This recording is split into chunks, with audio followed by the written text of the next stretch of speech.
ఈరోజు వైఎస్ఆర్సీపీ కార్యాలయం నుంచి మీ అందరికీ తెలిసినటువంటి సజ్జల రామకృష్ణారెడ్డి గారు ప్రెస్ మీట్ పెట్టారు. ఆంధ్ర ప్రజలందరూ కూడా గమనించుంటారు. మీ ద్వారా ఒకటే సజ్జల రామకృష్ణారెడ్డి గారిని ఒకటే అడుగుతున్నాం. ఏ హోదాలో మీరు ప్రెస్ మీట్ పెట్టారు? కనీసం వార్డు మెంబర్ కూడా కాలేదు, మీరు సర్పంచ్ కాలేదు. కానీ మీరు మాట్లాడేది చట్టసభలు, ప్రభుత్వ విధానాలు, పాలసీలు. మరి మీరేం మాట్లాడుతున్నారా? లేకుంటే మీ నాయకుడు ప్రజలు మొన్ననే చీకొట్టి తాడేపల్లి బందీగా ఉన్నటువంటి జగన్ రెడ్డి ఏమన్నా మాట్లాడిస్తున్నాడో మాకు అర్థం కావడంలే. ఈరోజు ఆయన పత్రికా సమావేశంలో అయినటువంటి చిలక పలుకులు చూస్తే చాలా ఆశ్చర్యం అనిపిస్తుంది. సొంత పార్టీలోనే నేను చీకొడుతున్నారు. సజ్జల రామకృష్ణారెడ్డి గారు, నీకు బుద్ధి జ్ఞానం ఏమైనా ఉందా? నేను చూసే భయపడే పరిస్థితి వచ్చింది.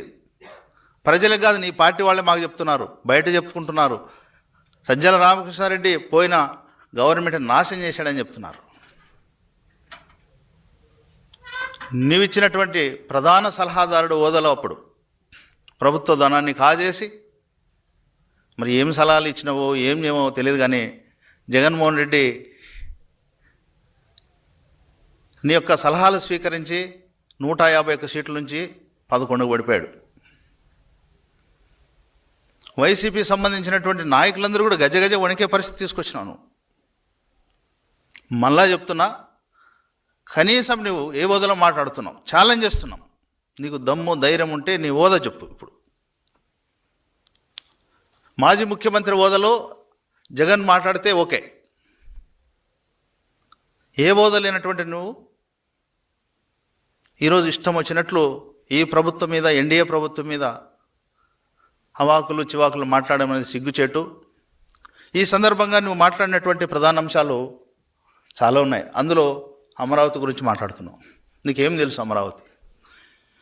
గతంలో మరి నీ సలహానా, మీ దొంగల ముఠా సలహానా,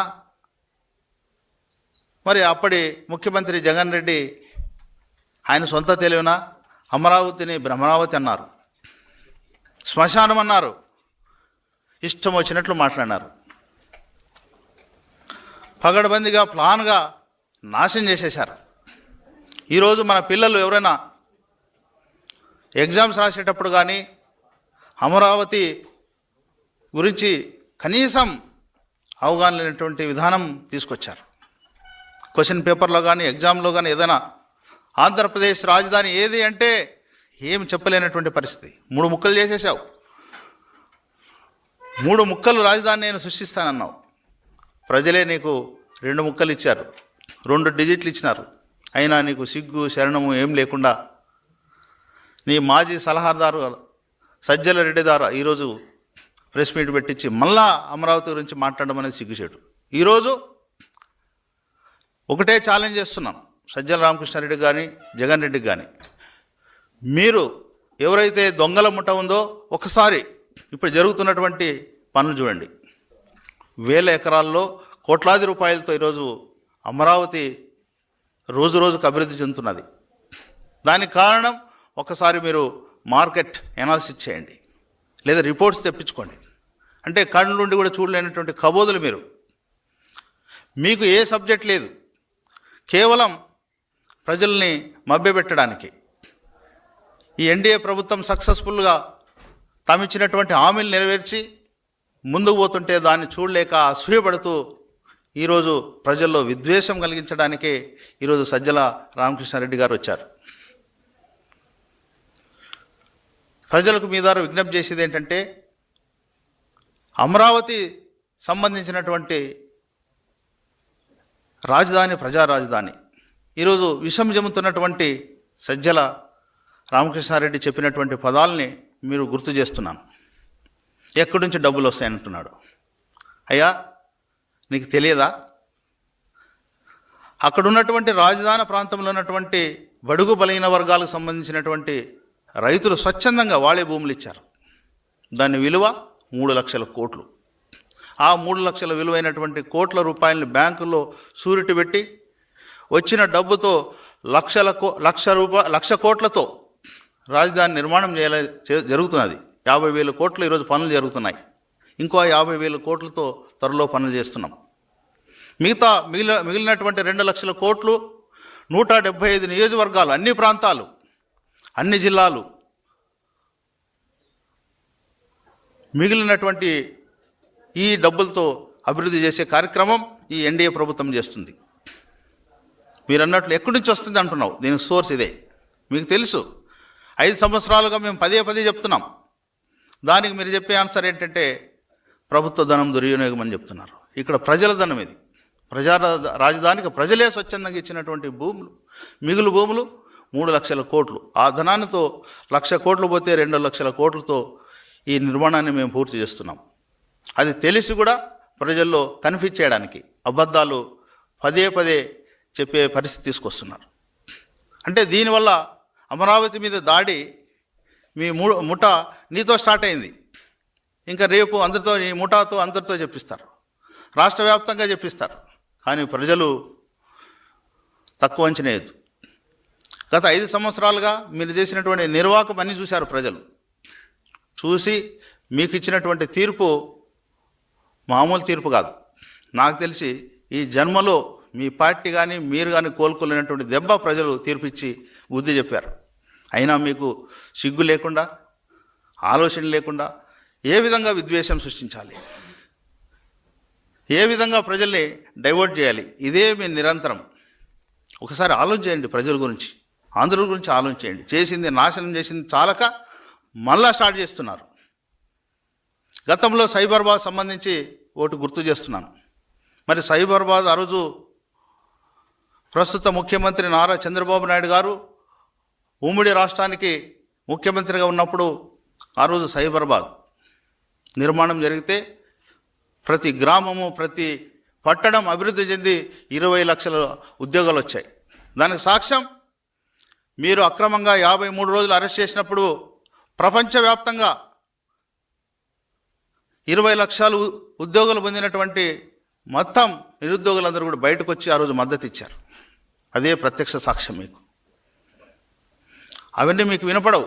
ఎంతసేపున విద్వేషం రేకెత్తించాలి, ఈ రాష్ట్రాన్ని భ్రష్టు పట్టించాలి, అమరావతి మీద అబద్ధాలు చెప్పాలనేది ఒక పగడబందీగా మీ ముఠ ప్రయత్నం చేస్తుంది. ప్రజలు గమనిస్తున్నారు. గమనించమని కూడా మీ ద్వారా నేను అప్పీల్ చేస్తున్నాను. ఈ ముఠ స్టార్ట్ అయింది. ఈరోజు సజ్జలతో స్టార్ట్ అయింది, ఇది ఆగదు. ఇది రేపు 2వ ముఠ వస్తుంది, 3వ ముఠ వస్తుంది. లాస్ట్కి ఈ దొంగల ముఠ నాయకుడైనటువంటి జగన్ బయటకు వచ్చి ఆయన మరి కన్నీరు గారుస్తాడు. అయ్యా సజ్జల, నువ్వు చేసినటువంటి పని అమరావతి మీద దాడి చేస్తున్నటువంటి, ఆంధ్రప్రదేశ్ మీద దాడి, నీ మాటలన్నీ కూడా నిరుద్యోగులు లబ్ధి పొందకుండా, ఈ ప్రాంతం అభివృద్ధి పొందకుండా నువ్వు చేసే పన్నాగం తప్ప రెండవది కాదు. రెండవది ప్రధాన అంశం సీమా ప్రాజెక్టులు. లిఫ్ట్ పనులు గత 5 ఏళ్ళలో ఎక్కడ ఆగినాయా సజ్జల? మీ నిర్వాహకం వల్లే ఆగినాయి. కాగ్ రిపోర్ట్ ప్రకారం మొత్తం మీరు 5 సంవత్సరాలు ఖర్చు పెట్టింది 12 లక్షలు అయితే రాయలసీమ లిఫ్ట్కి పెట్టింది కేవలం 2,000 కోట్లు. అదే చంద్రబాబు నాయుడు గారు గతంలో కానీ ఇప్పుడు కానీ ఖర్చు పెట్టింది 20,000 కోట్లు. మీరు చెప్పేవి ఎక్కడ పొంతం లేనటువంటి విధానం. ఉన్న పళంగాయలకు కలబడిందా, మరి పగడబందిగా ప్లాన్ చేశారా, కుట్ర చేశారా ఏమో, కానీ ఉన్నట్లుండే రాయలసీమ మీద ప్రేమ పుట్టుకొచ్చింది. రాయలసీమ నుంచి నువ్వు ప్రాతినిధ్యం వహించావు, ముఖ్యమంత్రి అయ్యావు. జగన్మోహన్ రెడ్డి గారు, మీ సజ్జలకు ఒకసారి సలహా ఇవ్వండి. ప్రెస్ ముందు మాట్లాడేటప్పుడు వాస్తవాలు మాట్లాడేది ఆయనతో కనీసం ఇంగీతాన్ని మీరు నేర్పించి పంపితే బాగుంటుందనేది నా సలహా ఇస్తున్నాం. రాయలసీమకు సంబంధించి లిఫ్ట్ పనులు ఛాలెంజ్ చేస్తున్నాం. సజ్జలు ఎక్కడికి వచ్చినా పర్లే, డేట్ ఫిక్స్ చేసినా పర్లా, దీనికి సంబంధించినటువంటి ఎవరు రాయలసీమను నాశనం చేశారో లిఫ్ట్ పనుల్ని మేము ఆధారాలతో సహా చూపడానికి మేము సిద్ధంగా ఉన్నాం. ప్రధానంగా నీ సొంత జిల్లా అన్నమయ్య జిల్లాలో డ్యామే కొట్టుకుపోయింది. కర్నూలు జిల్లాకు సంబంధించినటువంటి గుండ్రేవులు అయితేనేమి, వేదావతి అయితేనేమి, ఈ ప్రాజెక్టులు అన్నిటికీ ఆనాటి ముఖ్యమంత్రి చంద్రబాబు నాయుడు గారు నిధులు కేటాయిస్తే నీ 5 సంవత్సరాల కాలంలో నిర్వీర్యం చేసింది నీవు కాదా? కడప నాశనం చేసేస్తుంది, కర్నూలు చేసేసినావు. మరి బీటీ ప్రాజెక్ట్ అనంతపురం అది కూడా నాశనం చేసేసినావు. ఈరోజు కథలు చెప్పే సజ్జలతో చెప్పిస్తున్నావు. నువ్వు ధైర్యంగా చెప్పడానికి ధైర్యం లేక ప్రజలు ఉమ్మేస్తారని భయంతో నీ సలహాదారుతో ఇవన్నీ చెప్పించే పరిస్థితి తీసుకొస్తున్నావు. ఒక పక్క రాజధాని మీద విషం జమ్ముతూ రాష్ట్ర అభివృద్ధిని ఆటంకపరుస్తూ నిరుద్యోగులకి 20 లక్షల ఉద్యోగాలు వస్తుంటే దాన్ని ఏ విధంగా నిర్వీర్యం చేయాలని ప్లాన్ చేస్తూ ఒక పక్క మరి లిఫ్ట్ ఇరిగేషన్ దానికి కథలు చెప్తున్నారు. ఎన్జీటీలో అఫిడవిట్ ఎందుకు దాఖలు చేయలేదని సజ్జల రామకృష్ణారెడ్డి గారిని మీ ద్వారా నేను అడుగుతున్నాను. రాయలసీమ మీద ఉన్నటువంటి ప్రేమ ఎందుకు పుట్టుకొచ్చింది మీకు? అంటే కుట్రలో భాగమే ఇదంతా. దయవుంచి ఆంధ్రులందరూ గమనించాలి. సజ్జల రామకృష్ణారెడ్డితో స్టార్ట్ అయినటువంటి ఈ విద్వేషం ఇంకా సీరియల్గా స్టార్ట్ అవుతుంది. మరొకసారి సజ్జల రామకృష్ణారెడ్డిని నేను ప్రశ్నించేది ఏంటంటే, నువ్వు మాట్లాడే ముందు నీ హోదా చెప్పి మాట్లాడు. కనీసం వార్డు మెంబర్ కూడా కానివ్వటువంటి నువ్వు ఈరోజు పార్లమెంట్ గురించి మాట్లాడతాడు, అసెంబ్లీ గురించి మాట్లాడతాడు, ప్రభుత్వ విధానాలు పాలసీ గురించి మాట్లాడతాడు. నీకేం తెలుసని? ఇక రాష్ట్రాన్ని గబ్బు పట్టించి చాలు. 5 కోట్ల మంది ప్రజలు నీ మాటలు విని గబ్బుబట్టి పట్టించామని నేను మెడబట్టి గంటేదోటి తక్కువ ఉంది. ఇప్పుడు బయట కనపడితే నేను బట్టలు ఊడగొట్టే పరిస్థితి కనపడుతుంది. మీ నాయకుడిని అందుకోసమే తాడపల్లి కొంపలో పెళ్లి మాదిరి ఉన్నాడు, బయటకు రాలేక నీతో చెప్పిస్తున్నాడు. దయవుంచి ఆంధ్రప్రదేశ్ ప్రజలందరూ గమనించాలి. ఎన్డీఏ ప్రభుత్వం మీకోసం, మీ అందరి కోసం, పిల్లల కోసం, భవిష్యత్ అందరి కోసం ఖచ్చితంగా అమరావతి రాజధానిగా మీ అందరి సహాయ సహకారాలతో ముందుకు పోతుంది.